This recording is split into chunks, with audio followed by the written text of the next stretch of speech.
Hello students, good morning. How are you. चलिए आज आपकी एक्टिविटी के बारे में डिस्कस करते हैं जो आपको ऑलरेडी मिल चुका है, लॉजिकल सीक्वेंस ऑफ सीरीज़।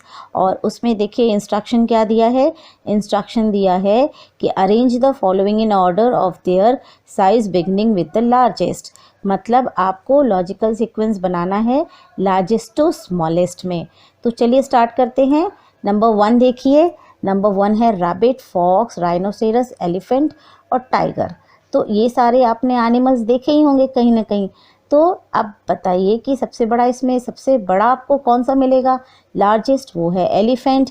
तो देखिए साइड में जो ग्रिड बना है ना, एलिफेंट जिस नंबर पे है वो नंबर लिखिए सबसे पहले।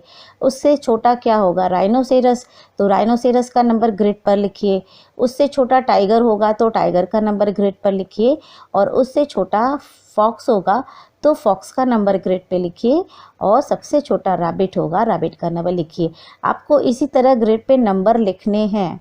तो आप ध्यान दीजिएगा, मैं सारे नाम लूँगी सिर्फ, और आप उसके नंबर्स, जिस नंबर पे वो नाम है उसके ग्रिड को आप लिखिएगा, ठीक है। अब चलिए नेक्स्ट आते हैं सेकेंड नंबर पे। सेकेंड नंबर में hen, sparrow, pigeon, peacock and ostrich. तो अब हमें देखना है कि सबसे बड़ा इसमें कौन सा बर्ड है, तो वो है ऑस्ट्रिच। तो ऑस्ट्रिच सबसे पहले लिखेंगे, ऑस्ट्रिच का नंबर। उसके बाद पिकॉक है, पिकॉक का नंबर लिख दीजिए।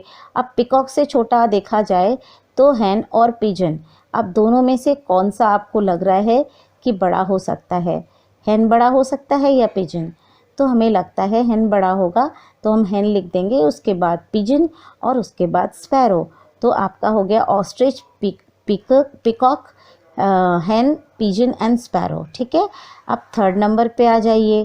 थर्ड नंबर पर कैटली दिया है, कप दिया है, टम्बलर, बकेट एंड टब। तो इसमें सबसे बड़ा क्या होगा, टब होगा। टब से छोटा क्या होगा, बकेट। बकेट से छोटा टम्बलर मतलब मग। और टम्बलर से छोटा क्या होगा, कैटली, ठीक है। कैटली से छोटा क्या होगा, कप।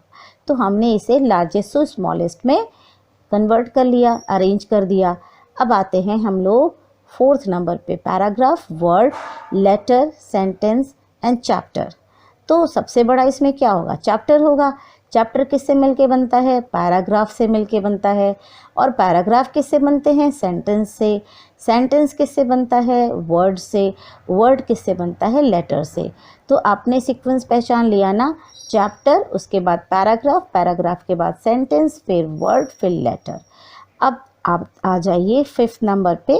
फिफ्थ नंबर पे दिया है वीक मतलब 7 दिन, मंथ मतलब 30 डेज, डे मतलब 1 दिन, ईयर मतलब 365 डेज, और फोर्टनाइट मतलब होता है 14 दिन, 14 डेज। ओके। तो आप जो आपके अरेंजमेंट में आएगा, आप तो समझ ही गए होंगे कि सबसे बड़ा आपका ईयर हो गया, ईयर से छोटा हो गया आपका मंथ, मंथ से छोटा हो गया फोर्टनाइट, फोर्टनाइट से छोटा हो गया वीक, और वीक से छोटा हो गया डे। तो ईयर, मंथ, फोर्टनाइट, वीक और डे, ये अरेंजमेंट है। इसके नंबर आप लिख लीजिए। अब आते हैं हम लोग 6 नंबर पे, ग्वावा, ग्रेप, लीची, वाटरमेलन, मस्कमेलन। तो आप सभी आपने खाया होगा इसमें, तो आपको इसका साइज़ का आइडिया होगा। वाटरमेलन सबसे बड़ा होता है, तो सबसे पहले वाटरमेलन लिखा हमने, फिर लिखेंगे मस्कमेलन, उससे थोड़ा साइज़ में छोटा होता है। और उसके बाद आएगा ग्वावा का नंबर, ग्वावा लिखा हमने। अब ग्वावा के बाद आएगा लीची और सबसे छोटा होगा ग्रेप। तो हमने इसे अरेंज कर लिया, वाटरमेलन, मस्कमेलन, ग्वावा, लीची एंड ग्रेप, अरेंज करके इसके नंबर लिख दीजिए। अब 7 नंबर पे आते हैं, car, ship, scooter, truck and aeroplane. तो देखिए शिप बहुत बड़े बड़े होते हैं, है ना। आपने समुद्र में शिप देखे होंगे, बहुत बड़े होते हैं। तो सबसे पहले हम शिप लिखेंगे, शिप के बाद एरोप्लेन होगा, उससे छोटा। एरोप्लेन से छोटा क्या होगा, ट्रक होगा। ट्रक से छोटा क्या होगा, कार होगा। और कार से छोटा स्कूटर। तो ये हो गया हमारा largest to smallest arrangement. Next हम लोग 8 नंबर में आते हैं, village, city, town, country and state. तो सबसे बड़ा इसमें क्या होता है, कंट्री होता है। तो हम कंट्री लिखेंगे। कंट्री किससे मिलके बना है, स्टेट से। तो कंट्री से छोटा स्टेट हो गया। स्टेट किससे मिलके बना है, सिटी से। सिटी हो गया थर्ड नंबर पे। उसके बाद क्या आएगा, टाउन। टाउन लिख लिया हमने। अब टाउन के बाद हो गया विलेज, मतलब लार्जेस्ट टू स्मॉलेस्ट में आ गया country, state, city, town and village. अब नंबर 9 पे आते हैं, इंडिया, बांग्लादेश, पाकिस्तान, श्रीलंका एंड नेपाल। इसका अगर एरिया वाइज देखा जाए तो एरिया वाइज में सबसे बड़ा इंडिया हो जाएगा। इंडिया के बाद आएगा पाकिस्तान, पाकिस्तान के बाद आएगा बांग्लादेश, बांग्लादेश के बाद आएगा नेपाल और सबसे बाद में आएगा श्रीलंका। आप समझ गए, इंडिया, पाकिस्तान, बांग्लादेश, नेपाल एंड श्रीलंका, ये इसका अरेंजमेंट हो गया एरिया वाइज। ठीक, अब आते हैं हम लोग नंबर 10 पे, sea, river, ocean, spring and stream. तो आपको पता है ये सबसे बड़ा क्या होता है, ओशन। ओशन माने महासमुद्र, है ना, महासागर। तो ओशन हो गया। ओशन से छोटा क्या होगा, सी। ठीक है, सी से छोटा क्या होगा, रिवर। रिवर से छोटा क्या होगा, स्ट्रीम। और सबसे छोटा होगा स्प्रिंग। स्प्रिंग मतलब धरती से निकलने वाले फव्वारे जैसे, या फिर पतली पानी की धार जो ज़मीन के अंदर से फूट के निकल रही है। ठीक है, और स्ट्रीम हो गया नदी की धाराएं, और रिवर तो नदी है ही। सी का मतलब हो गया समुद्र, और ओशन का मतलब महासमुद्र होता है, मतलब महासागर। ठीक, तो ocean, sea, river, stream and spring, ये आपका अरेंजमेंट है। अब आते हैं 11 नंबर पे। 11 नंबर में Africa, Asia, Australia, south America and north America दिया है। तो इस पे तो शायद आपने एक्टिविटी भी किया होगा, आई होप कि आपने इसे किया है। तो चलिए बताते हैं, सबसे बड़ा कंट्री, सबसे बड़ा कॉन्टिनेंट कौन है, एशिया है।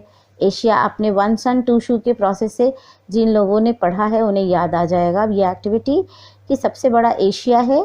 एशिया से छोटा कौन सा है, अफ्रीका। अफ्रीका से छोटा है नॉर्थ अमेरिका। नॉर्थ अमेरिका से छोटा है साउथ अमेरिका, और सबसे छोटा हो जाएगा ऑस्ट्रेलिया। तो लॉजिकल सीक्वेंस यहाँ पे बन गया, Asia, Africa, North America, South America and Australia, largest to smallest. अब लास्ट आते हैं हम लोग, महाराष्ट्र, पंजाब, केरला, राजस्थान एंड उत्तर प्रदेश। तो इसे भी हम लोग एरिया वाइज चेक करेंगे।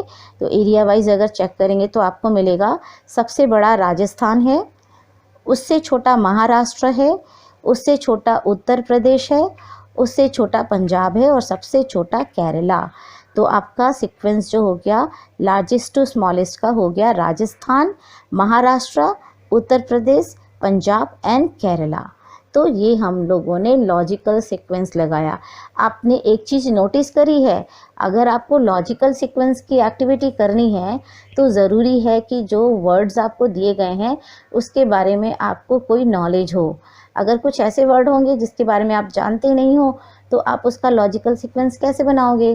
That means what, read more and more, हाँ, acquire more and more knowledge about the things around you, so that if you are given some activities like this you can have idea how to do. Okay, तो चलिए ये activity complete हो गई और अब मिलते हैं नेक्स्ट एक्टिविटी में। Okay, bye.